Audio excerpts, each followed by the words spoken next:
Hi, everybody. This is Ken Wilson. Once upon a time, I broadcast blues hockey. I always listen to Let's Go Blues Radio. It's everything you'll want as a blues fan. Oh, baby. Are you a first responder, a veteran, a doctor, a nurse, a teacher, or a Let's Go Blues Radio listener? Of course you are. If you're in the market to buy or sell a home, call real estate superstar Mike Burgoyne today at 314-753-4060 or email him at mike@strikewithmike.com to earn special rates today. Cut out the coffee, cut out those energy drinks that make you crash, and put yourself in a position to succeed with an energy boost from RockinThatIDLife.com. You'll be energized, focused, and you'll even experience an elevated mood for up to 6 hours. Check out RockinThatIDLife.com to learn more. Get ready to hear some noise tonight. You're just seconds away from Let's Go Blues Radio. The Blues score! Oh, baby! The Blues score! McKinnon shoots and scores! Portnoy ahead to Hall. He's got a breakaway. Maybe he scores! Oh, baby, do you believe it? Scores in a drive. He scores! Baby, Chris Pronger! Wow, what great goaltending! The Twister! Jacob hits the hit. Sellout crowd. Oh, baby!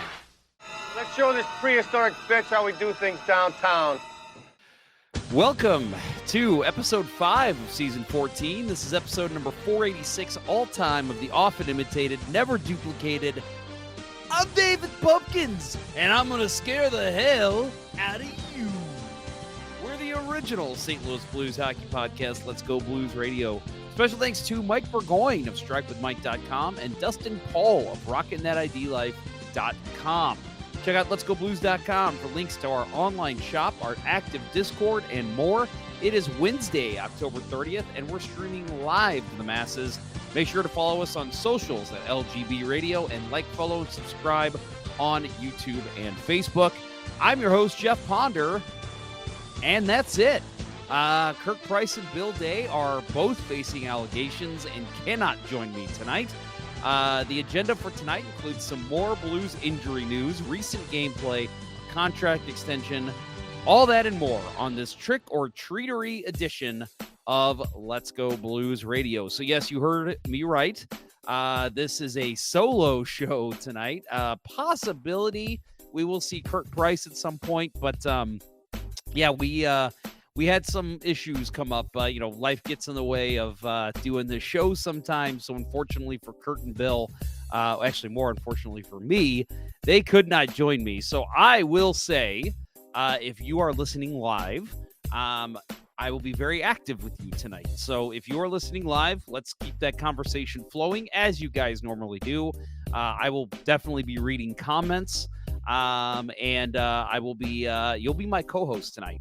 For those of you that may have remembered the old Z-Man show, which is where I got my radio start, he always said his co-hosts were his audience was his co-host. So I'm kind of adopting that tonight. So if you have any interest in talking blues and want to get your comments featured a little bit more, let's do it. Let's do it. Tonight's the night for you to shine. Let's go ahead and read through. We already got a good couple of comments coming in now. First, we've got Trees. That's right. That is Father Nature, as I like to call him. That was spooky. I was in another tab and thought I was still in a Discord call. Yeah, for those of you, the podcast people won't hear this, but at the very start of the show, I accidentally went live as I'm doing this myself. There's a lot you got to do to get started. Usually I've got assistance. Didn't have that tonight, so I hit live, and boom, there's me just sitting there looking like an idiot. So yeah, I was like, sorry, hang on a second. So yes, I apologize for that. Austin commenting on that as well. Jeff, you're doing great. Thanks, buddy. We've got the Baked Beaver saying, good morning, ladies, and the Avs are struggle busing, and I love it. Yeah, also tonight, the Winnipeg Jets, I believe, lost their first game, so they're 8-1-0. I think it's 8-1-0 right now.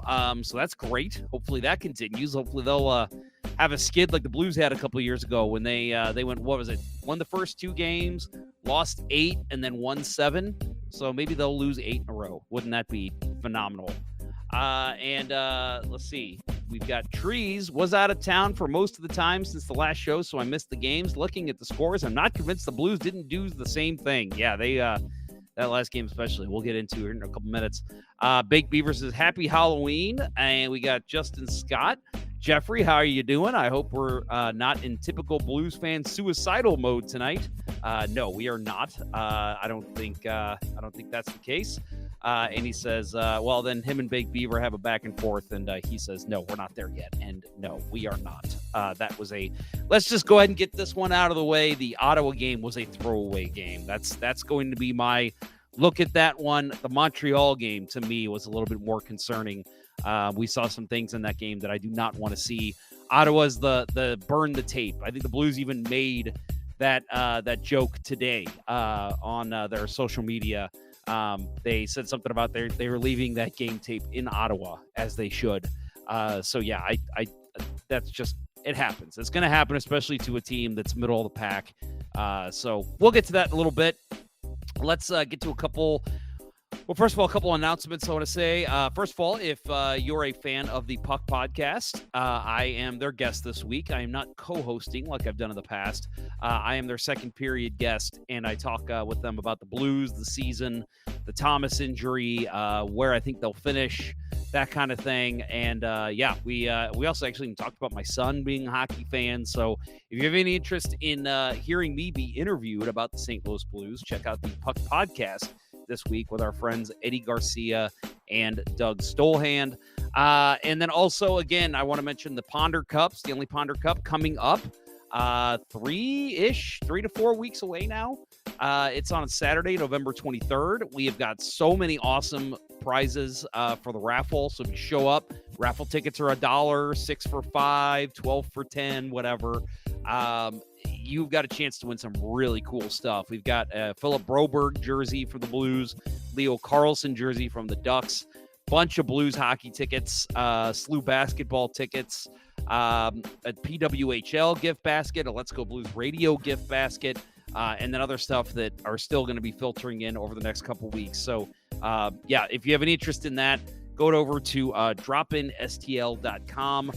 Click on the SPCMT tab on the right. That has got all the information on the Stanley Ponder Cup. So make sure you join us for that if you are available on November 23rd. That is the Saturday before Thanksgiving. Things kick off with ceremonial puck drop at 11 o'clock. All right, let's get to our beers of the episode. We are just rolling right along, aren't we? My beer tonight, first of all, this is official beers of episode number 486. You can follow each of us on the Untapped app. Bill is at Billy Blue Note 33. Kurt is at C Price 12, and you can follow me at JPonder94. I've been bad about posting on there, but I do plan to change that up and get back into it because I do love that app. But tonight I am drinking, and unfortunately these will probably be off the shelves soon. So if you haven't enjoyed one yourself, go out and get them. Oktoberfest from our friends at Schlafly. It's a great amber lager, and just, again, probably my favorite Oktoberfest. It's right there with Sam Adams, but really, Oktoberfest, you just can't go wrong. I don't know if I've had a bad Oktoberfest, but yes, love my Schlafly Oktoberfest as I take a drink from my Slimer glass. I guess I should also wish everybody a happy Halloween. Hope you all are enjoying the festivities that are going on. And I know my kid is off school on Friday, which is, I don't think I ever had the day off after Halloween ever. So that's exciting. Although he doesn't go out and trick or treat. He likes to hand out candy. So, he's not going to have a crazy night. But I know when I was a kid, I would have loved having the next day off. All right, so let's get into and also throw out there too, for those of you in the chat, let's do a little AMA too. If you guys would like to, ask me anything, that's what AMA stands for, in the chat, since it's just me, let's do it. We can, anything you want to ask, whether it's about the Blues, me, my personal life, history of what I've done in the past, working in the media, what I do now. I'm an open book. So let's throw that out there for the night, too. If any of you in the live chat would like to learn anything new about me or my thoughts on the Blues or whatever, let's do it. Yes, our friend Austin Lynch jumps in the chat. He says, an Alamo Draft House glass. Yes, that is from our friends at the Alamo Draft House. A great spot to watch a movie. Love it. I am not a drink beer and watch a movie kind of person. I like to, if I drink beer, it's when I'm watching sports or I'm hanging out with friends. But there's something about the Alamo Draft House that when I go, I'm like, man, I got to have a beer. And I usually have multiple beers. It's a real good time. I've seen a couple movies there. Most recent was the Ghostbusters. Is it Afterlife? Is that what that one was called? So yeah, it's a great spot to watch a game. Let's see. Darren Grease says the NHL sucks without hitting. I'm boycotting. All right. Well, you're tuning into the wrong show, sir. And Winning Unlimited says, hi, Angry Orchard. Guessing that's what he's drinking tonight. So, yeah, well, Angry Orchard's always a good call. Strongbow. If you've never had Strongbow, that is an excellent cider. I was turned on to that about 15 years ago, and it is still my favorite cider. So if you never had Strongbow, I recommend that as well. But, of course, Angry Orchard, one of the classics. Let's get into a little Blues talk here. The Blues did make it in a contract extension this week. They have re-signed Alexei Toropchenko to a 1-year, $1.7 million contract extension. So if for those of you wondering, is that a raise? Yes, it is. Currently, he makes $1.25 million this season. So this is a $450,000 raise. I think it's well warranted. You can get a guy on your fourth line, almost exclusively playing fourth line minutes, does step up into the third line on a pinch. Shit, they've even played him on the first line when they had some injuries. I think a guy, yes, $1.7 million, that does come off as a lot for a fourth liner, but he's a guy who's got great hands. He checks, he forechecks, he's a staple on this team. He's a big man. I think in a pinch, you could put him on the power play and put him in front of the net. He's not going to deflect everything like a Jake Neighbors or get rebounds like him, but he's a guy that will screen the goalie and will definitely help you out there. And again, I think he's just a good team player. He seems like he's always in the right position. He's always doing the right thing on the ice. One of my favorite goals from the past couple seasons was he scored one against the Vancouver Canucks when I was there, and it was right in front of us. He just received a pass at the red line and just outskated. I don't think it was Quinn Hughes, but I know it was one of their quicker defensemen. And he pulled the power move in front and tucked it right under the bar. I think it was on Thatcher Demko too. And just a beautiful goal. He's a guy I love having on this team. I mean, when he was a rookie and he got hurt, I remember Doug Armstrong came out and said, like, it's a big loss for us. And to hear that about a fourth liner is interesting, but it's true. He's just a good team player, and I think the Blues are always happy to have him. So I like this deal, 1 year, 1.7. I think with the cap going up especially, that's not going to kill you. I think it's just a solid fourth line signing. Let's see. Winning Unlimited asks us, did you see the Hockey Hall of Fame game? Is captained by Eric Lindros and PWHL Senior VP Jana Hefford. You said that to me, I believe, on Facebook, Adam, and I actually have not looked into that, but that is really cool. The PWHL getting very involved with the Hockey Hall of Fame. That's what we want to see. I mean, it's the best of the best in the female side of the sport. So why wouldn't they have the same type of a relationship that the NHL does? There's plenty of women in the Hall of Fame. There's going to be a lot more over the next couple of years. I love that. I think that's really cool. And then he also asks, who do you want in the Hockey Hall of Fame game November 10th? Turgeon or Paul Stastny? Give me Pierre Turgeon all day. Trust me, I'm a fan. Paul Stastny's the man. But, Pierre Turgeon all day. I'll go back to the Winter Classic when they had the alumni game. He looked like a dude who was still in NHL shape. He still could skate. He still had the hands. Obviously there's a little bit of time has taken its toll on him a little bit, but the dude still looked like a dude who could play in the NHL. So I would love to see Pierre Turgeon, and plus just one of my favorite players growing up. Can't believe I don't have his jersey. I might need to rectify that. One of my favorite players of all time, and I feel like a forgotten all-star for the Blues. A guy that, people talk about the greats in St. Louis. Obviously the names that come across are Pronger, McInnes, the Plagers, Hull, Fedorko. And there's obviously the list keeps going, but I feel like people get to Turgeon pretty low on that list. And I think, man, Pierre Turgeon all day. Like that dude, I mean, I don't want to, I would need to go through it, but my thought is possibly top 10 St. Louis Blue all time, at least top 15, I would think. So maybe that's what we'll do one summer. We'll list our favorite Blues of all time, or what we think would be the best Blues of all time. That's a great question, though. Winning Unlimited says, can you read tarot futures from an Uno deck? I don't believe so, my friend. I do not think so. Justin Scott says he is going to the game Saturday. Oh, that's awesome. Hopefully we'll see some injured Blues come back. We got some news on that here in a minute. Some news from Coach Bannister. We will get to that, but you know what? We will get to that after we take a quick commercial break. Again, you are listening to Jeff Ponder and just me and our listeners. This is Let's Go Blues Radio. Don't go anywhere. We'll return after these messages. As a hockey player, Mike Burgoyne knows a thing or two about making the perfect play. And when it comes to real estate, he's always ready to score the winning goal for his clients. If you're a first responder, a veteran, a doctor, a nurse, a teacher, or a Let's Go Blues Radio listener looking to score the home of your dreams, you'll receive special rates with Mike. Go ahead, shoot some questions his way, and he'll have the answer quicker than Curtis Joseph on a breakaway. Curtis Joseph got the pedal down. Any barriers? Mike will mow them down like Chris Pronger in front of the net. He'll score you your dream home or sell your existing home faster than a Brett Hall one-timer. Flip past the Hall. He shoots. He scores. See Burgoyne's real estate prowess in action today by emailing him at mike@strikewithmike.com or by calling 314-753-4060.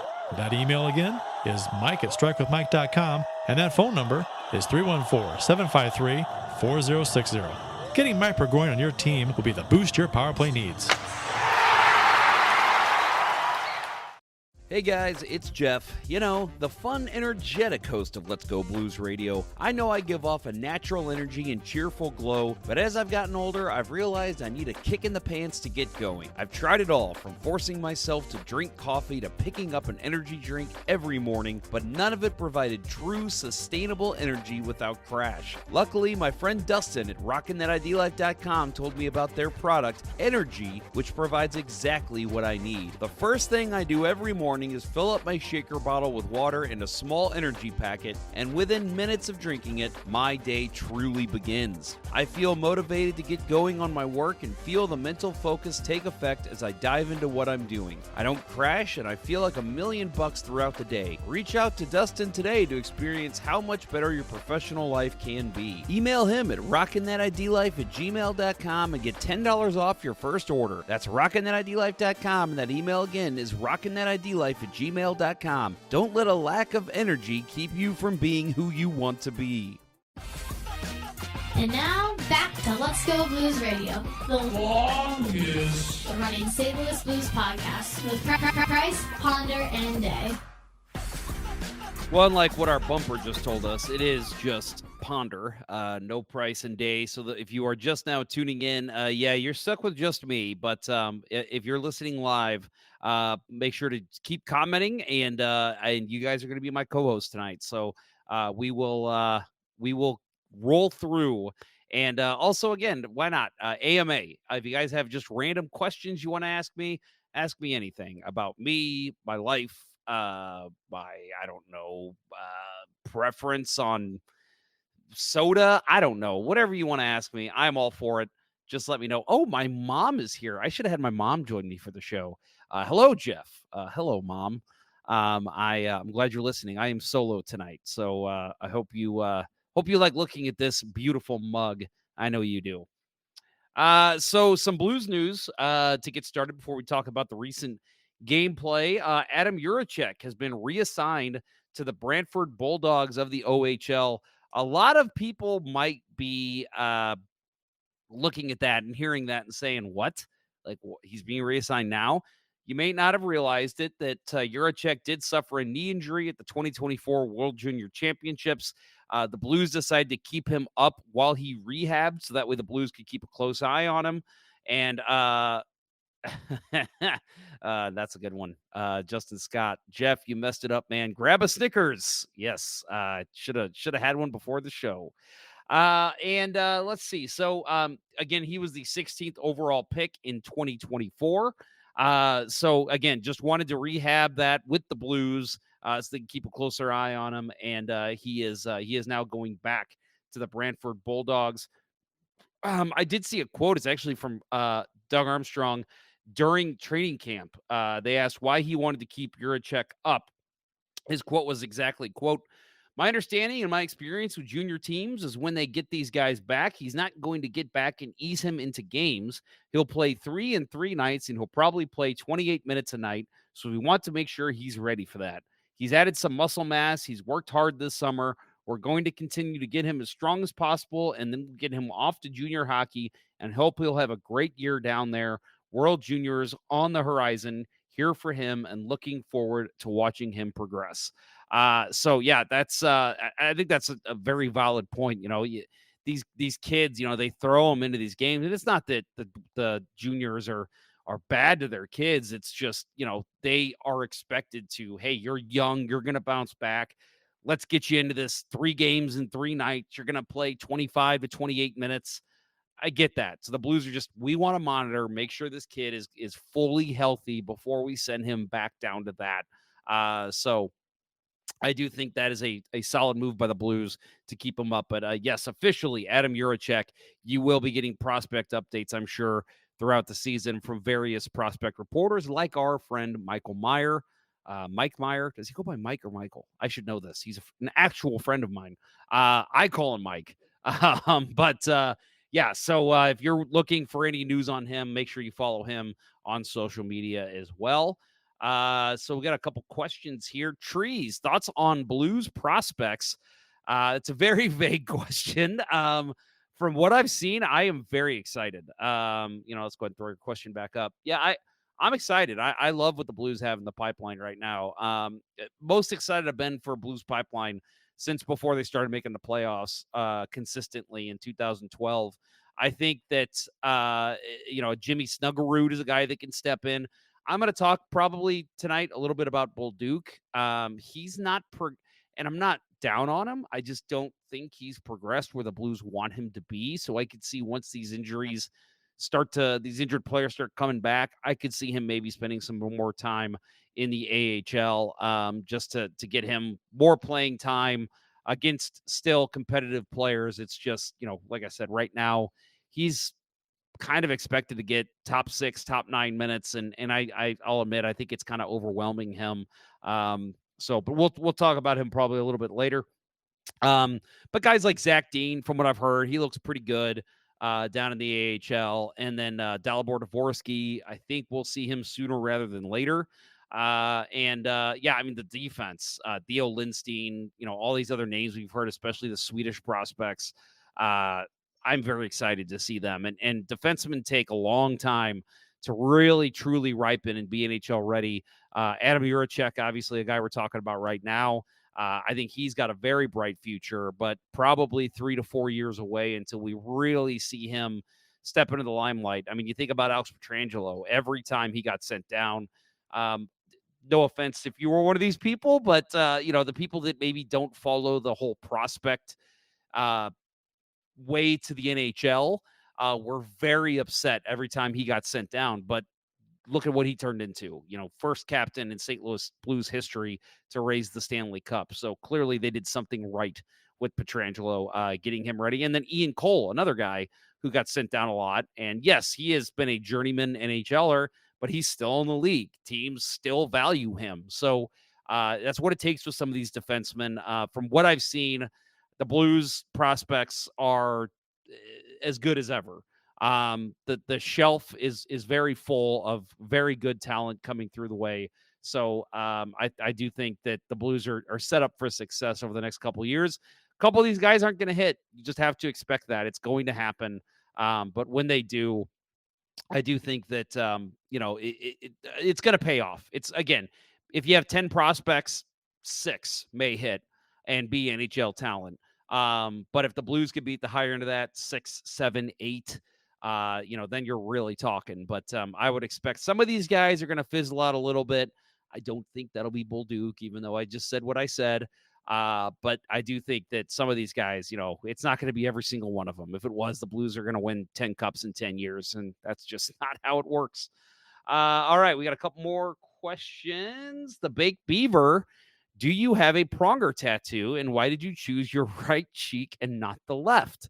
I do not have a Chris Pronger tattoo. I always used to joke that I would get a Pronger tattoo, his portrait on my back, like Steve-O did with himself. But I did not do that. I will say that my Blues Stanley Cup tattoo, if you've not seen it, that is actually an homage to Jordan Binnington. So for those of you on the video, I will show you right now if you've not seen it. Oh, here we go. So those on the podcast, or if you're not watching the video, it's basically the Stanley Cup with a banner going around it that says, "Do I look nervous?" And the story behind that is obviously the quote from Binnington. But when he won the last game of the regular season, and for those who may remember, that year they won the Cup. It was against the Vancouver Canucks, and there was a shootout win. Excuse me. And he ended up making the shootout win, and it just beautiful in the shootout. I remember they won. I looked at my wife and I said, if this man leads us to a Stanley Cup, I will get a tattoo of something with Jordan Binnington. So, of course, when they won the Cup, I racked my brain, and that's what I came up with. And I had a really awesome local designer come up with this as well. He helped me with it. So I do not have a Pronger tattoo, but I do have a Jordan Binnington inspired tattoo. Let's see. Baked Beaver also says, let's talk Holloway and how fire he has looked, let alone Toropchenko and Parayko. Yeah, we'll mention Dylan Holloway a little bit more coming up when we talk about the games. But you can't say enough about how good he's looked. I don't like him at center. The Blues are really hurting at center right now with Robert Thomas out. And just nobody to replace him. I will go out on a limb and say the Blues have the worst center depth in the NHL right now.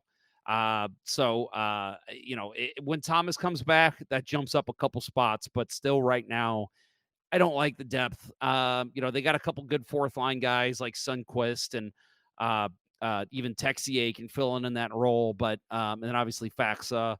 But yeah, right now, I think your second and third lines are pretty bare at center. Your first line's very bare right now. I don't think Buchnevich is the answer at center, and I don't think Holloway has been the answer. But Holloway on the wing has looked fantastic, and I do love his ability to shift into the center role when they need it. It's just, I don't think that's where his talent truly is. Let's see. Oh, I like this quote here by Divide by Zero.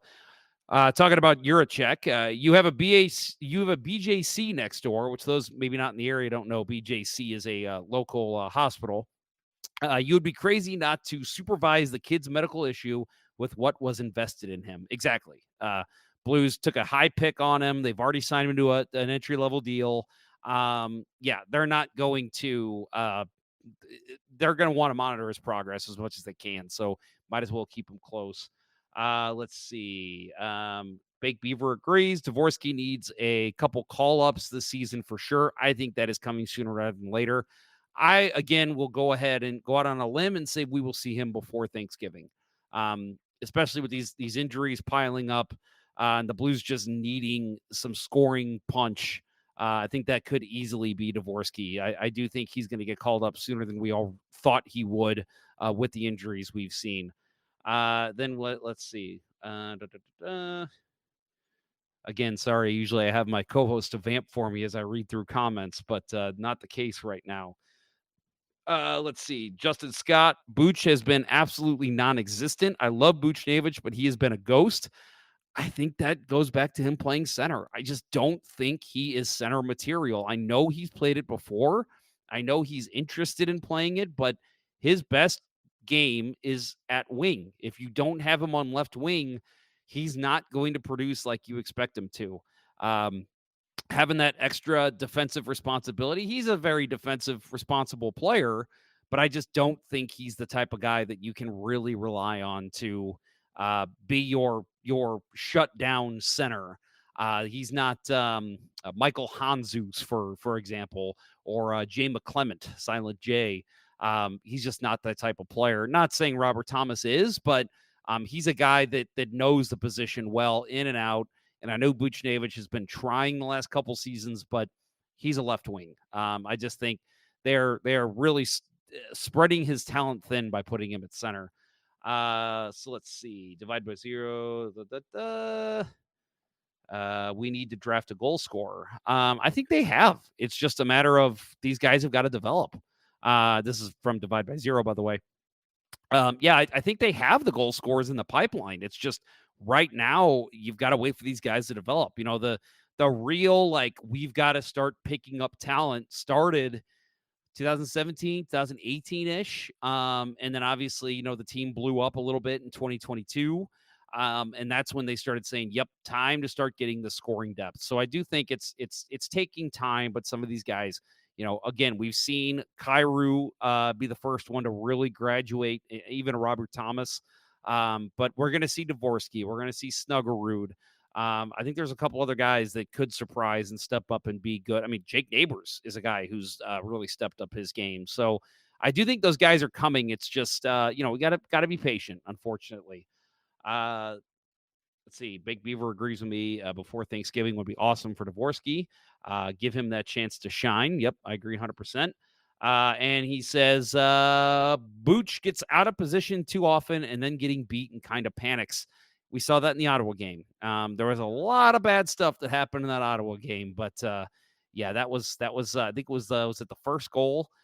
He was way out of position there, and I think he just reacted, and it led to an easy tap in for I always want to call him Bud Norris. Oh, hell. The Norris on Ottawa. I always want to call him Bud Norris. Those Cardinals fans will know who I'm talking about. But anyway, so we'll do one more comment here, and then we'll get into the next bit of hockey talk.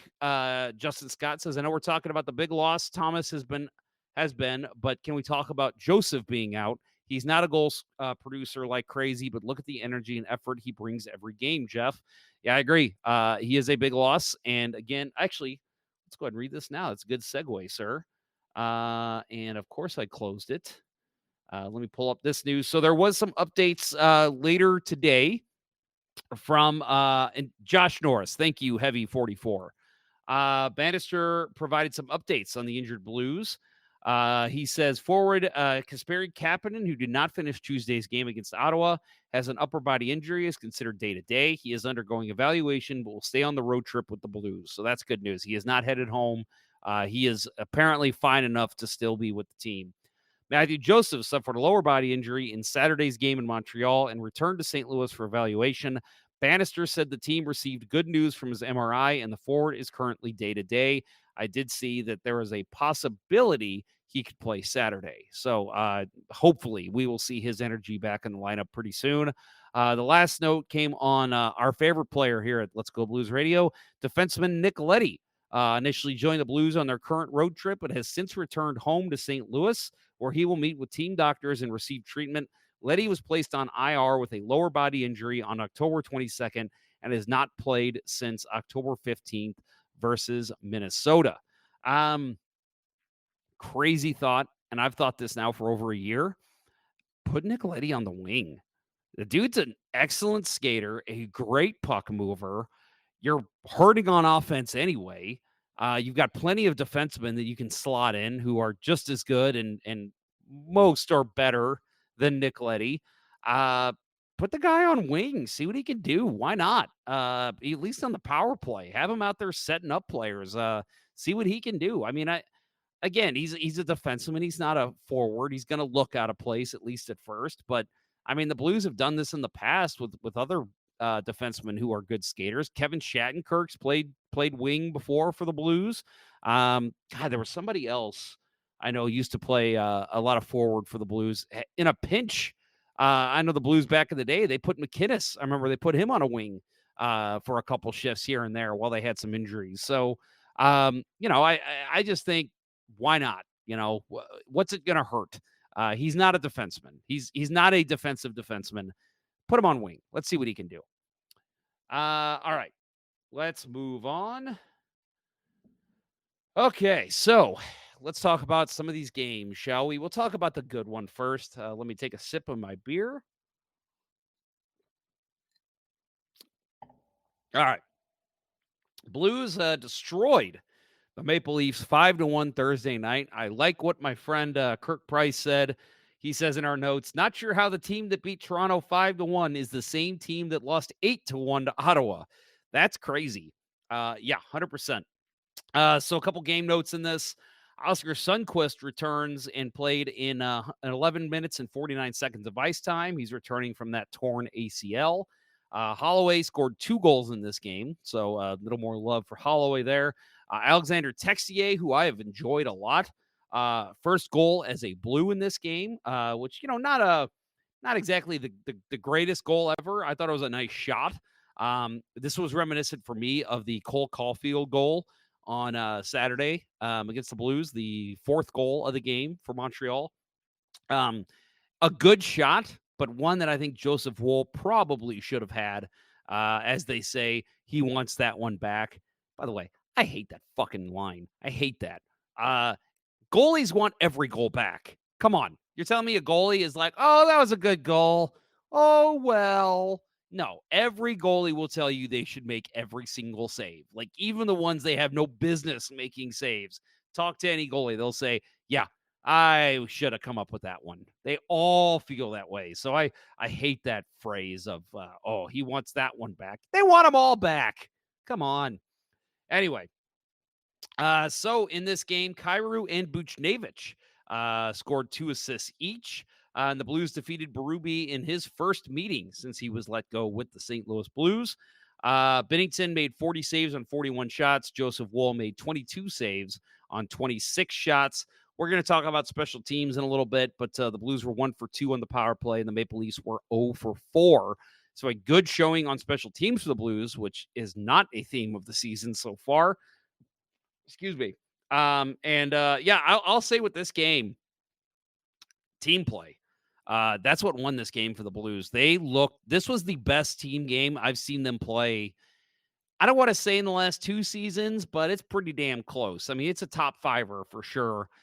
They looked like a cohesive unit all night. And granted, Toronto, they've had some struggles. They lost, I think it was to Columbus before this, pretty bad, like 4-1 in that one. So they were having struggles at this point. The Blues just compounded that for them. But I thought overall, though, the Blues, they just picked them apart. They were going north, south, east, west. The play in the offensive zone was great. The defensemen were breaking everything up. They were in the passing lanes. They didn't let guys like Austin Matthews have any room at all. I just thought this was an excellent team win for the St. Louis Blues. And a thing that I thought would be a sign of things to come for this road trip. I really thought Toronto is your biggest battle in this 4-game road trip. If they play like this against the other teams, look out. I think I've said that on Twitter, like, look out for the St. Louis Blues. And I'm not saying I figured they'd come out of this trip, maybe 2-2, 3-1 would be hopeful, which they could still go 2-2 because they still got the Philadelphia game coming up. But this game made me feel very confident heading into Montreal and Ottawa. I thought they will lose one of those games. Not a question to me. I thought, it's just not going to happen. They're not going to go through Canada and steamroll these 3 teams. But I did not think they would lose the way they did after seeing the way they played in Toronto. Very, very, very good game by the St. Louis Blues in this one. Jordan Binnington was phenomenal. He didn't, I don't feel like he had to come up huge a lot, but when he was asked to come up big, he did. He stood up and made some great saves against the Maple Leafs. So, and of course, Craig Berube, they went into this game, you know how it is having a Craig Berube coach team. Those guys wanted to run through a wall for that man in this game, and the Blues just shut them down. So, very, very well fought and well-deserved win for the St. Louis Blues. So we've got a couple more questions we'll get to here. Big Beaver talking about my comment on the goalies. Facts, they don't like any goal. Yes. I play in beer league. My good friend Cortland Frost is my goalie on the Force H&A team, and he gave up a goal last night that was just a beauty shot by one of the players, tucked it under the bar. He starts shaking his head, and I skated over it. I'm like, dude, what are you shaking your head about? Oh, I should have gloved that. No, that was a great shot. That was an elite shot in a beer league, man. Like, you're not going to stop them all. So, yeah, that's how the goalies are. Trees asked, any concerns about Hofer so far this year? Ottawa may have been an utter disaster, but he seems shaky more often than not. I didn't like him in the San Jose game. I was actually, if some of you might recall, I was actually calling for him to get taken out after the third goal and asked to put Binnington in. Not because he was playing awful, just because I thought, let's shake it up. And Hofer's not being a world beater right now anyway. He's playing okay, but let's change it up. So I didn't like him in that game, and obviously I did not like him in Ottawa. Again, we'll get to that game in a minute, that disaster in a minute. But overall, he's been okay. A little shaky to start the year, but sophomore slumps, right? This happens to every player in every sport. I think he's going to work it out. He's a great player. He's proven in his junior career to be a great bounce back goalie like Binnington, a great big game goalie like Binnington. So I'm not worried about Hofer. I think we just got to give him time, let him work through it, and he will be fine. Let's see. Divide by zero adds to that. He says, I have no worries about Hofer. He is very young and he will have bad nights. Yeah, Binnington's had some rough nights. So, and I think most of the listeners on this show, I think, are in agreement with me on Binnington that he's a solid goalie. And, you're going to have bad nights as a goalie. Curtis Joseph gave up a 5 spot. I remember going to a game and thinking, whoa, who put on his jersey tonight? So, yeah, it's going to happen. Big Beaver, very confident in Hofer. Hofer is better than most of the goalies in the league. Woo! That's basically saying he's one of the best goalies in the world, which he's in the NHL, so that's actually not far off from the truth. And then Waterbug steps in and says, 903 and a shutout across 4 games, not getting nerves at all. Yeah, I agree. I'm not nervous. It's just you want to see him kind of work out of this a little bit. And I'll add, too, the defense has not helped. They have not looked good, especially the last 2 games. Okay, yeah, we got a couple more comments, but we'll go ahead and move on here. So we'll talk about the Canadiens. After that big win against Toronto, they humble the Blues 5-2 Saturday night. Jordan Binnington, we talk about a goalie having a bad game. Not saying he was bad, but he was definitely not Jordan Binnington in this game. 21 saves on 25 shots. Sam Montembeault, 29 saves on 31 shots. I thought he played very well, actually. If it wasn't for him, I think if Jake Allen, sorry, Allen fans, is in net for Montreal still, I think the Blues walk away possibly with a victory there. But, yeah, Montembeault played very well in this game. Power play, which, again, we're going to talk about special teams in a minute. The Blues were 0 for 3 on the power play. Montreal was 1 for 3. So kind of my thoughts on some of these goals that happened. I don't like to go through and break down goals, but there was a lot worth noting, I think, in this game. I thought it was an even game until the Blues' power play really let them down. So granted, Neighbors, he did have a prime chance in front that was stopped on the Blues' first power play of the game. But the power play ends, and then, it was within seconds. I want to say it was about 9 seconds after the power play ended. The Habs skated down the ice on a 2-on-1. Jake Evans picks the top corner while Perunovic, I thought, played it well, played up the middle, blocked the passing lane, really nice execution from Montreal. They got the puck out of the zone very quickly. The Blues were hemmed into the corner, trying to dig the puck deep before the power play ended. It's stayed there for a good 10, 12 seconds. Power play ends. The puck squirts out to center. Blues had to regroup. All that was back was Perunovic. And again, Jake Evans buries it. Just a nice play by Montreal. But overall, I thought, man, if the Blues could have capitalized on that power play, it is obviously it's a 1-0 Blues lead. You need your power play to come through, and the opposite happens. They don't score, and then within seconds, Montreal skates down and gets a goal. I thought the second goal the Blues gave up, so they got down 2-0, was just the Blues' defense not reading the play. Binnington, I thought, made two really nice saves, and these are two guys that I've been talking very highly of all season. But I thought Falk and Broberg really didn't read the puck off Binnington's pads, and the puck just kept coming out. Binnington made two really nice saves. Now, you could make the case Binnington needs to cover his rebounds, but they were both very good shots. Binnington was scrambling in his net. And Falk and Broberg I don't think they really knew where the puck was the whole time. And Kirby Dach finds an empty net, basically. So, and it's not just them. The forwards, their duty is to come and back check, too. I just thought this was a very ugly goal for the Blues to give up. One, the Canadiens, again, ugly goal, but they don't mind scoring. I thought a really rough play for the Blues defense, which those two have been the best Blues defensemen all season. So, odd to call them out on something, but just an odd play in general, I thought, by the Blues' defense there. I thought I loved Parayko's goals. So the Blues basically scored two Jake Neighbors goals to get back into this game. Parayko was just battling in front of the net, did not give up on it. Hockey 101, kids. Any kids that are listening, never give up on the play. And that's what Parayko did. The puck kept coming into the crease, and Montembeault could not find it. The Habs defense was scrambling, just like Falk and Broberg were on the second goal the Blues gave up. And Parayko just kept digging, ended up poking it in for his first of the year. So just a nice goal, and what I call a Jake Neighbors goal now, because Neighbors then scores a very similar goal, kind of.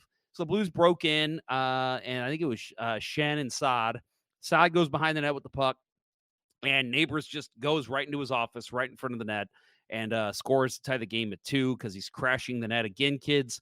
If you go to the net, you will score goals, and that is what Jake Neighbors did. That kid, he is just always in the right spot nowadays, and I just love it. Well, Justin Scott over here. I'm not ready to shit on Broberg and Falk after 1- game. No, I'm not either. I'm just saying that play was not something we've seen from them all season. I thought that was a very uncharacteristic goal by that pairing. I don't know if they took their eye off the puck, if they, I don't know, weren't aware where Kirby Dach was on the rink. Just a very odd goal on that play. But no, I'm not saying they were the reason for the loss or anything. Just a weird situation with them in goal, or in front of their goalie. All right. And then the game-winning goal, it just came 5 seconds into a Montreal power play. There was a face-off in the Blues end. It goes to the point.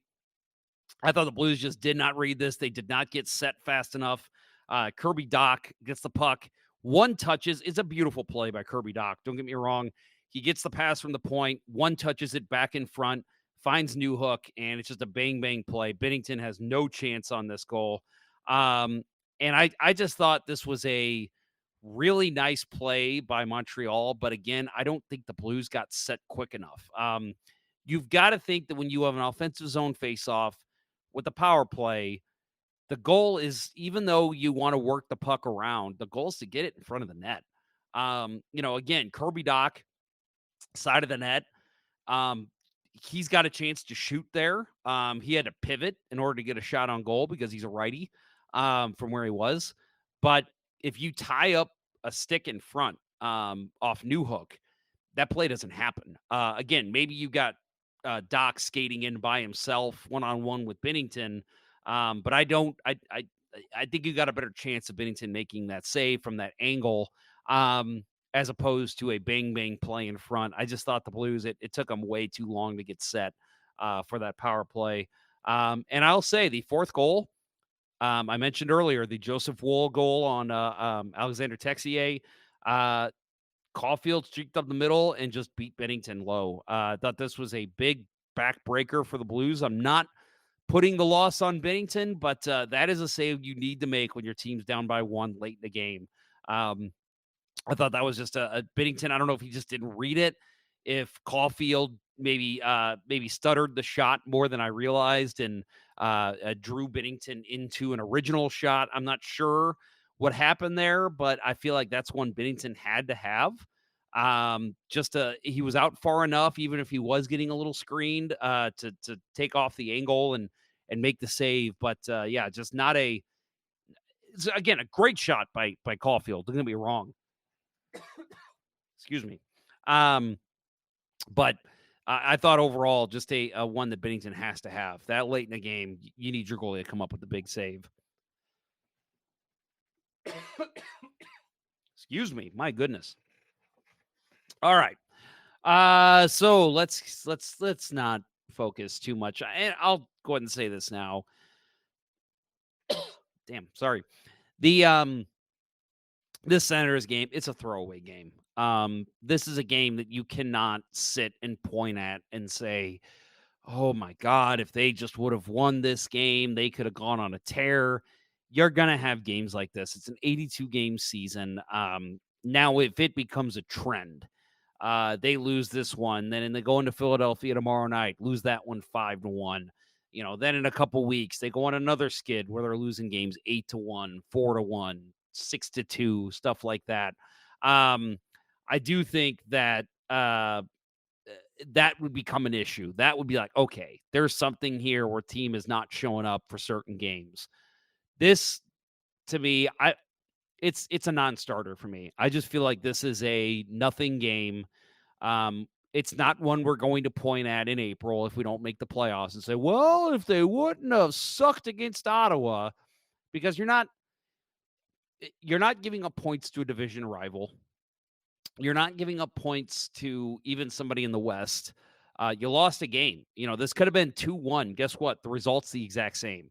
You're still losing a game to an Eastern Conference team. So I don't think this is anything that we need to dwell on, but I will say there were some bad habits in this game that the Blues do obviously need to address, and I'm sure they did heading into the Philadelphia game Thursday night. The Senators gave the Blues a big shit burger to eat. They defeated them 8-1. By the way, if you know that reference, please put it in the chat. Eating a big shit burger. So we did mention him earlier. Mathieu Joseph is out of the lineup with a lower body injury. He was hurt in the final shift of Saturday's game against Montreal and missed this game and will miss the Blues' final game of the 4-game road trip Thursday in Philadelphia. And again, we had that update earlier. Maybe we see him Saturday. It doesn't seem like it's that serious. So hopefully we'll see him in the next week or so. Kasperi Kapanen took his spot on the third line, but oops, he was then hurt after playing 6:37 of ice time before exiting with an upper body injury. And again, we did already have an update on him. So we'll see what's going on with him in the next week or so. So both goalies did play in this game. Hofer scored, had 16 saves on 21 shots. Binnington, 11 saves on 14 shots. Linus Ullmark, I thought, played very well in this game. And I'm not going to say that he's the reason they won, because obviously the Blues needed to keep the puck out of their own net. But he was a factor in the Blues never really getting back into this game. He did make some big saves early on that really kind of stymied the Blues. And then the Senators would skate it down and score a goal. So he made 26 saves on 27 shots. Power play, St. Louis, 1 for 4. Ottawa, 2 for 3, which is not anything you want to see from an Ottawa power play. I wanted to talk about the let's do that. Let's talk about special teams. Let me take a sip of beer. All right. Heavy 44 says drink more beer. I will tell you, this is not illness why I'm coughing. I'm an idiot. Here's a here's a little glimpse into my life and a little tip for all of you. We had some leak issues with our sub pump not working in our basement, which is where I'm at right now, and it destroyed a part of our finished side of the basement. So we had to we're ripping up the carpet right now. We got the sub pump fixed, but now it's like we got to replace this carpet. Always wear a mask. I read everywhere best practices when ripping up carpet, wear a mask. Every one of them said wear a mask. I've done about a fourth of the basement, and I have not worn a mask the whole time. Sunday, I got my biggest chunk done, and since then, I have been coughing like crazy. I know it's because I've got dust and other dander and crazy stuff that is flowing through my lungs right now. So, word to the wise: if you are going to be ripping up carpet, please put on a mask. I've got my Darth Vader mask right here that I will be wearing from now on when I do this. But yeah, stupid me. Just like when they say, like, when you're chopping wood and stuff, wear eyewear. And I know people who don't, and they have gotten splinters in their eye. So Mary Woodruff Ponder says mold. No, it's not mold. I do not have mold in the basement, fortunately. I have rectified that, but we'll get into that, me and you, Mom. That I don't think the rest of the world needs to hear that. So let's talk about the Blues special teams. So Dylan Holloway did score on the power play in this game in the third period. But before Holloway scored on the power play, the Blues were 3 for 24 this season, which is a 12.5% mark. So if Holloway doesn't score and this game ends, the Blues would rank 30th at that time. That goal, so 30th in the league out of 32 teams at 12.5. Holloway's goal did improve them a little bit. He raised them to a 16.7%, which is 21st in the NHL. So that is where the Blues sat after games last night against Ottawa. Excuse me. And the PK, just as bad.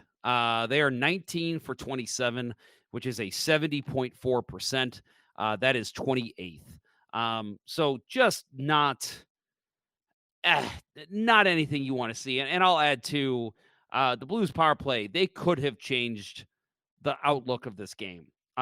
So they had a power play at 10:21 left at the 10:21 mark of the first period. And they did have a really nice chance in front. I'm sorry, they actually did. No, that was the previous game. That was not a great chance. The only chance they had was Braden Shen from the top of the circle, but there was no traffic in front. Easy save from Linus Ullmark. If this power play scores at this point, I believe, I'm sorry, I should know this, is either 1-0 or 2-0 Senators at this point. That's it. Yeah, I think it was 2-0. It's a 2-1 game at that point with, 50 minutes left in the game. That's nothing. That's an easy overcome by a team that is hungry for a win after suffering a loss to Montreal. If they score on that power play, it's a different game. It's a 2-1 game instead of at the end of the first being 3-0, then 5-0, then 6-0. It completely changes the complexion of the game. So power play has to strike when they get an opportunity. And I'm not saying obviously you're not going to score every power play, but there are moments in the past week, in the past two games, where the power play could have made a huge difference for the Blues. And they didn't generate chances. They didn't. We mentioned the Montreal game, the Jake Evans goal. If they would have kept the puck in the zone at that point, rather than letting Montreal break out and have an odd man break, you're not seeing that goal against. It's not a 1-0 game at that point. So there's so many things you could say about this Blues power play that is just letting them down. Excuse me. Sorry. So There needs to be some work done. And you think about one of the power play goals, the Blues power play goal, first of the season from Kyrou. That was literally a breakaway, which you don't see on the power play. So that's not even a true power play goal. There was no setup. It was him skating to the zone, beating the defender, one-on-one with the goalie, and then cutting in front and scoring. Yes, you want to see that, but I'm just saying, you're not seeing the sustained pressure. You're not seeing pucks getting moved around. You're not seeing the goalie have to look through screens too much. You're not seeing him have to go side to side on these great passes across the middle, even when Robert Thomas was here still. So there needs to be a change. I don't know if it's a personnel thing, if you need to change the coach on the power play and the penalty kill, but something has got to change because it has been a backbreaker for the St. Louis Blues.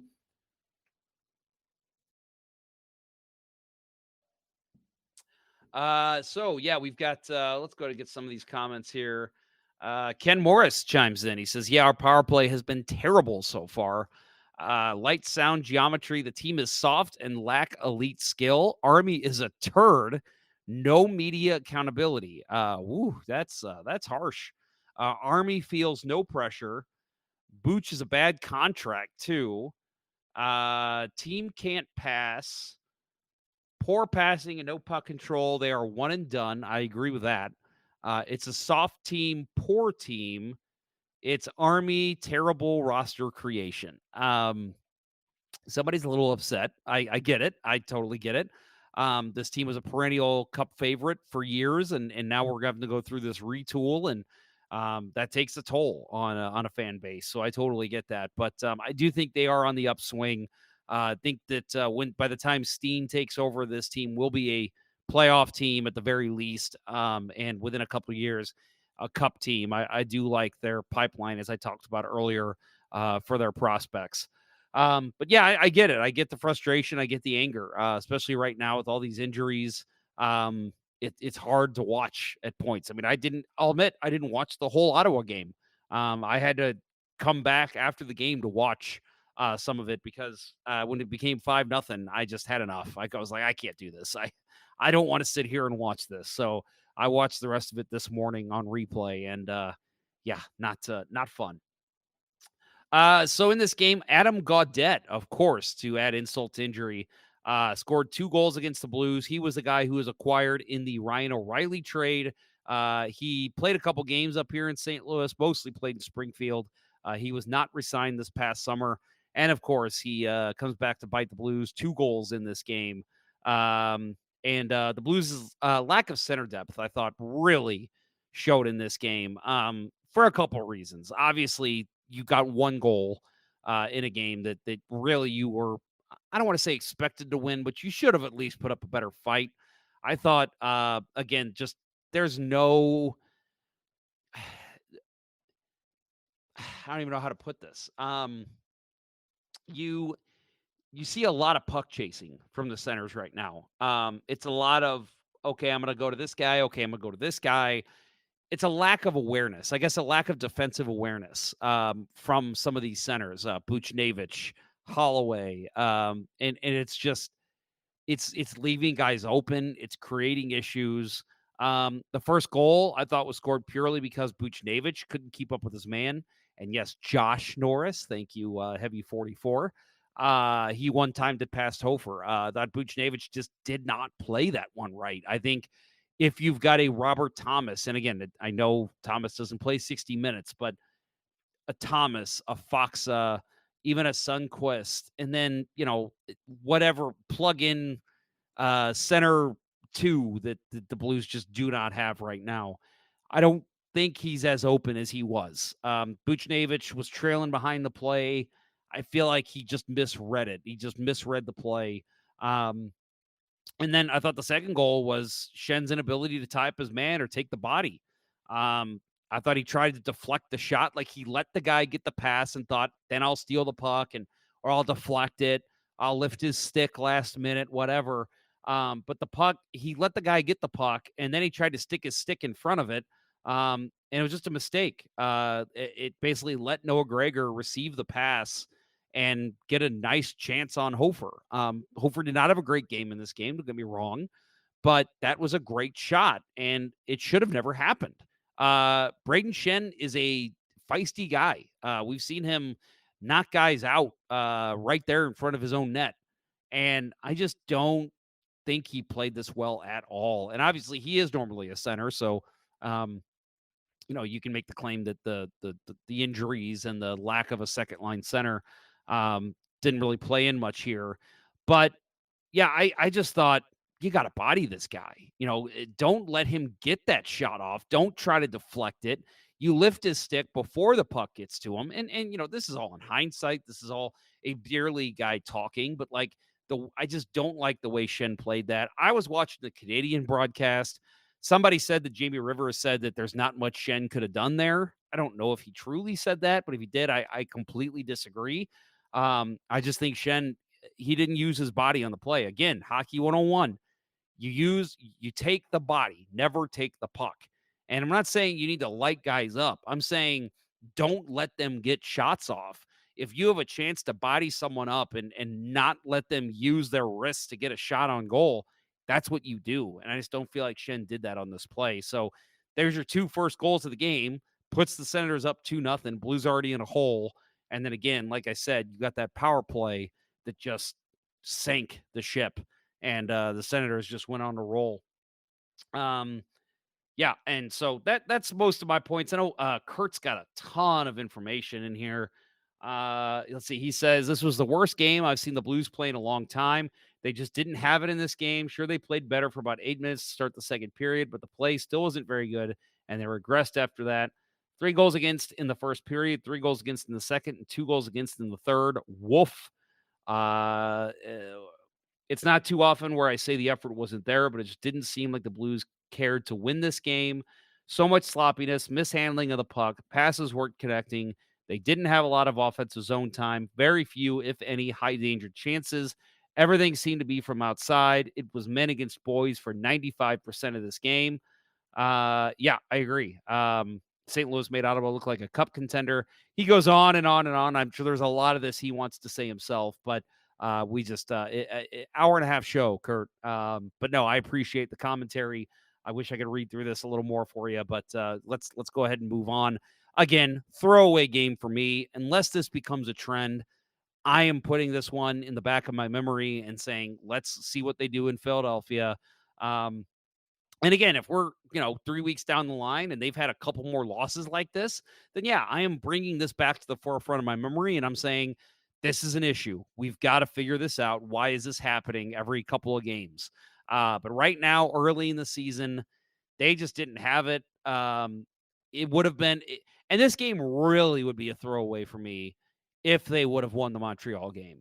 If they go 2-0 on this trip and then get blown out in Ottawa and then they either play well or win against Philadelphia, really no issue at all. Shit happens. It's one game. So I will still stand by that a little bit and say, yeah, I think we just need to say it's a game. It happens. We'll see what they do Thursday in Philadelphia. 6:00 start in that one, by the way. We have got a lot of chatter going on. Let's see. Oh boy. Lights on Geometry and looks like Big Beaver are getting to it a little bit about the about his comments, Lights on Geometry's comments on his oh boy. Yeah, it's getting a little feisty there. He's saying that Big Beaver is drinking the Kool-Aid, blue Kool-Aid good. Justin Scott chimes in, says, you know why the power play is so criticized, Jeff? We all know that you need the power play because the NHL calls 15 penalties a game, so your power play has to be good. You remember when 5-on-5 was prominent. I'm with you, Justin. I am all for letting calls go if it's consistent. If it's consistent, we're only going to call the egregious stuff. Give me 2 penalties a game. I don't give a shit. I'm all for 5-on-5. Back when the NHL had its first lockout in 2005, they really started hacking down on penalties, and I hated that, and I still do. I still hate seeing teams like, look at Boston. They made it to the Stanley Cup final in 2019 because of their power play. Well, then you get to game 7 and the referees put the puck in their whistle in their pocket. And it's like, no wonder the Blues came out and won that game big, because Boston relied on their power play. So, and nothing against Boston. They were a great team. I mean, they were one win away from winning the Stanley Cup that year. But it's just, that to me is where you win hockey games, is 5-on-5. So when you see some teams get 6 power plays in a game, it's like, come on, did you really need to call all of those? It's just, for me, I'm just not a fan of the power play being such an important part of the game. But it is still an important part, even back in the day. You got an Edmonton Oilers team in the 80s that would score 1 out of 2 times. They might get 2 power plays a game, but they're putting up a power play goal. It's always been important, so you got to be able to do it. And the Blues right now just are not doing it. Let's see. Whoa, there is a lot going on in this chat. He says it's a bad roster. No other way to see it. I do disagree. I like the Blues roster in terms of I think 1 year from being expecting a playoff berth. I don't hate this roster. I think it's fine. Just, we need to see a better effort than what we saw against Ottawa. Let's see. He does say we have a decent tandem. I agree. I think we have one of the best tandems in the NHL. Baked Beaver says Avs lose 5-2. Well, you love seeing that. And Heavy 44, the chatter is great. Yes, it is. 100%. I'm with you. So we are getting towards the end of the show here, folks. Can't believe it's been an hour and 12 minutes. So I will say again, if you guys have any questions for me, just thoughts on the Blues in general, or anything else pertaining to my life or anything I'm doing, I am more than happy to answer it. Ask me anything. AMA. We will go until I run out of things to talk about in the chat. So anything you want to ask, anything you want to ask, that's fine too. But yeah, just why not? You guys are my co-hosts tonight, so go ahead and bring it. I'm ready. Next up for the Blues, again, we've talked about it a couple times. Thursday, they play in Philadelphia to close out that homestand. The road trip. What was it that Kurt called it last year? He called it a road stand. Yeah. To close out the road stand, the Blues play Philadelphia 6:00 tomorrow night on Halloween. Saturday versus Toronto. That's in St. Louis at 6:00. I know Justin Scott said he will be there. I was offered tickets, but I unfortunately will be out of town. That is Teacher Appreciation Night. So I know my wife's bummed too that we're going to miss that one. But still, very, very cool that they have that night. So Justin, enjoy that. Tuesday, November 5th, they are playing Tampa Bay at 7:00. That is at home. And then again at home, Thursday, November 7th versus Ottawa at 7:00. I would imagine our next show will be between those two games, Wednesday, November 6th. And of course, like always, we'll probably have it on Wednesday. I will have a co-host for that show. If I don't have Kurt or Bill, I will ask somebody else. This was just a last minute. Both guys couldn't do it. And I said, screw it. We're going live anyway. Just because I love you guys. That's why. I just love you motherfuckers. Thursday, November 7th versus Utah. So that's the Blues' first game against Utah in St. Louis. And that is part of a 5-game homestand. So we'll have, that'll be 2 more games at home in that 5-game homestand. So hopefully the Blues get a little bit of home cooking and get a couple wins after that disastrous loss to Ottawa and not so great loss to Montreal. Let's see. We've got Justin Scott. The Blues have depth. They just have to put it all together. Most teams in the NHL don't have the depth we do offensively. I don't know if I fully agree with that, Justin. They've got really good bottom 6 depth, but I would love to see them. And again, it's got to be somebody who would help them in the long run, not just this season. I'd love to see a second-line center brought in, and I'd love, if at all possible, to have another top 6 winger, too, that the Blues could plug in. Again, I think maybe that becomes an Alexander Bolduc, a Dalibor Dvorsky.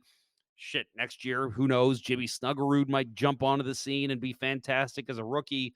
But yeah, right now, I'm not a big fan of their offensive depth. Bottom six, they look good. I love the energy those guys bring, but top six, I'd like to see a little bit more. Oh, this chatter is actually quite fun.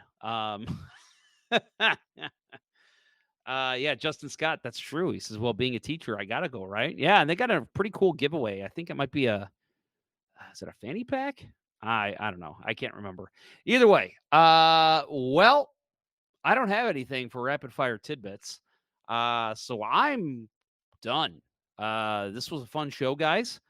Thank you, everyone. Anyway, I've got, like I said, I will gladly answer any questions you guys might have before we wrap up here. But first of all, happy Halloween, everyone. I know this is normally we have a fun little Halloween show. I was going to get dressed up today and do David Pumpkins, which is what I'm going to be tomorrow. But like I said, it's last minute. I was like, I just got to get everything ready. So you have to pay for the fanny pack. I was like, "Fook that, mate." Yeah. Oh, yeah, that's right. It's a theme ticket. Yeah, you gotta buy the theme ticket if you want to do that. Yeah. So that's it for me. Again, remember, folks, and I'm going to take this time just because it's my show tonight. November 23rd, the Stanley Ponder Cup. Again, we've got some really awesome prizes. If you go over to dropinstl.com and you go over to the tab that says SPMCT, hover over it or click it if you're on your phone. Go to the raffles section. And that's a great section because it's got everything right now that we know of that we'll have for everything we have for the raffle right now, and we'll be adding to that in the next couple weeks as we always have stuff filtering in, even last minute. But we've got a couple jerseys, NHL jerseys. We've got tickets to Blues games. One's for the Hall of Fame game on January 25th, which is really awesome. We've got some SLU basketball tickets. We've got a PWHL basket. We've got a Let's Go Blues radio basket. Plenty of stuff going on. So, again, check that out. And it's bad hockey. We're supporting a friend's daughter who is going through leukemia chemotherapy right now.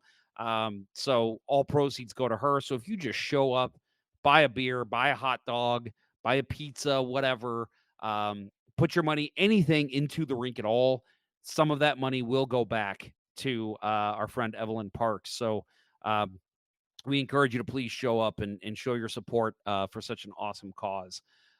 We do have a couple questions that rolled in. So let's see. Ken Morris, Jeff, what is your favorite hockey book and what is your favorite horror novel or movie? Oh man. Okay. Well, I got to think about the hockey book. I've got them all packed away right now, but there's some really good ones. But the favorite horror novel or movie, I think I want to say it's the same answer for both.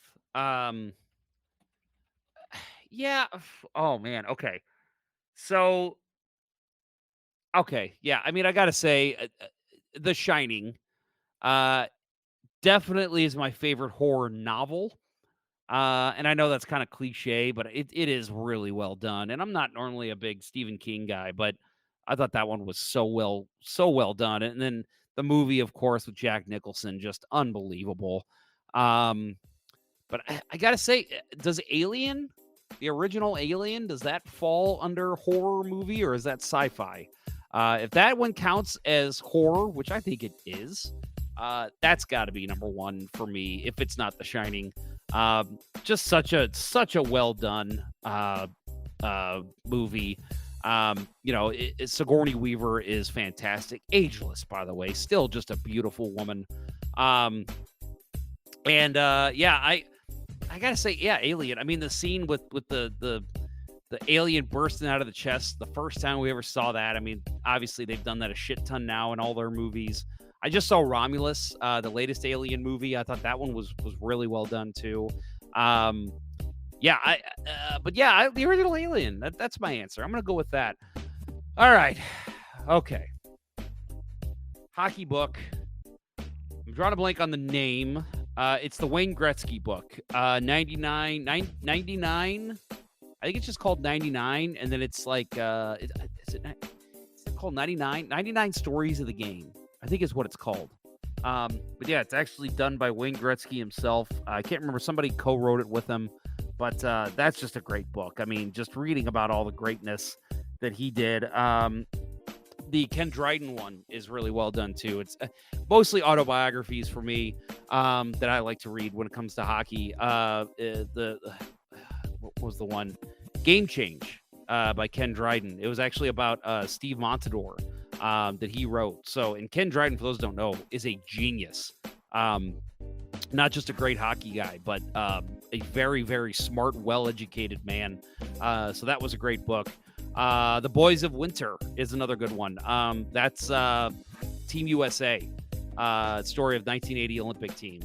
So I don't know, Ken, with you being Canadian, I know you know the story of Lake Placid 1980, but don't know if you know about the book, The Boys of Winter. That one's really good.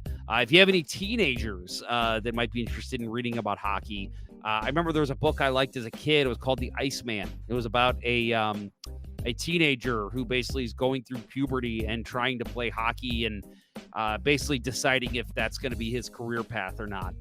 That was an excellent book that I read as a kid that I remember a lot of, just because it resonated so well with me because I was going through the same thing.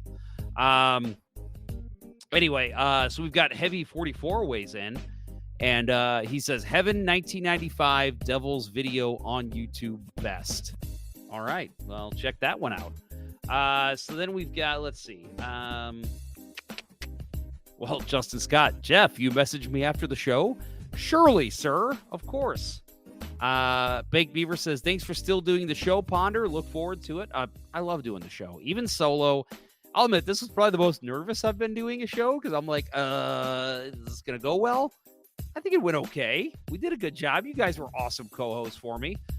Baked Beaver says, Jeff likes R.L. Stein. As a kid, I did love R.L. Stein. So, yeah, I did. I was an English major in college. I have an English degree. So, that's, all book jokes are always welcome with me. So, love that.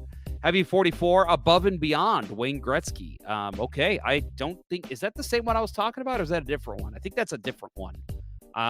So yeah, if not, I will definitely check that one out. Classic 90s Hockey. Okay. I'm guessing that's a book title. I'll have to look that up. But yeah, so awesome. Thanks everybody. This has been fun. Maybe we should do an Ask Me Anything over the summer sometime. That could be fun. But I think we're going to go ahead and wrap her up, guys. We had a good show today. Very good. Thank you guys for participating. It was a lot of fun doing this, even though the rest of the guys weren't here. I hope you all have an awesome Halloween. I hope the Blues get us a nice win tomorrow night, and we'll be talking about that next Wednesday. So thanks to our amazing sponsors, StrikeWithMike.com and RockinThatIDLife.com. That will wrap up episode 5 of season 14 of the original St. Louis Blues Hockey Podcast, Let's Go Blues Radio. Thanks for listening, and thanks to those who participated in the YouTube and Facebook live chats during the show. We'll talk to you next week. Okay. There we go.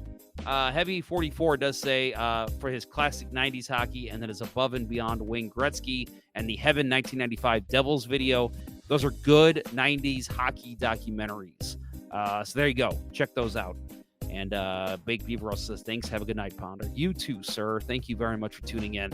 All right. For Bill Day and Kirk Price and my co-host, the live audience, Ken Morris. All right, I got a comment because this is great. Tales from the St. Louis Blues locker room, Bob Plager. That is a great one. And of course, the 99 things you should do and know before any Blues fan dies, or whatever it's called. Jeremy Rutherford's book, fantastic. Very well done. Love that one. So many great stories in that. There's a Stanley Cup edition too. So definitely want to give him a plug on that. Friend of the show, Jeremy Rutherford. We love you, buddy, and always appreciate reading those great blues stories. Again, 99 different blues stories, so why would you not want to read that? For Bill Day and Kirk Price, I'm Jeff Ponder, and this was Let's Go Blues Radio. Until next time, everyone, don't suck, Blues. Let's go, Blues. The Chiefs are at home tonight against Sport at the War Memorial at 8. Good seats are still available. A look at sports. I think that went very well. Thank you for listening to Let's Go Blues Radio. Now take off, hosers. I want you to have a heart attack and die so that we never have to do this shit again. Well, there's 90 minutes of your life you'll never get back. Sorry. St. Louis Blues, St. Louis Blues. Have you heard the news about our St. Louis Blues? They've only just begun, they're on their way to number one. Now there's no more blues for our St. Louis Blues. The Blues are on the ice tonight again. They're rough and tough and got the stuff to win. They'll always get one more, no matter what the score. They are quite a hockey team, my friend.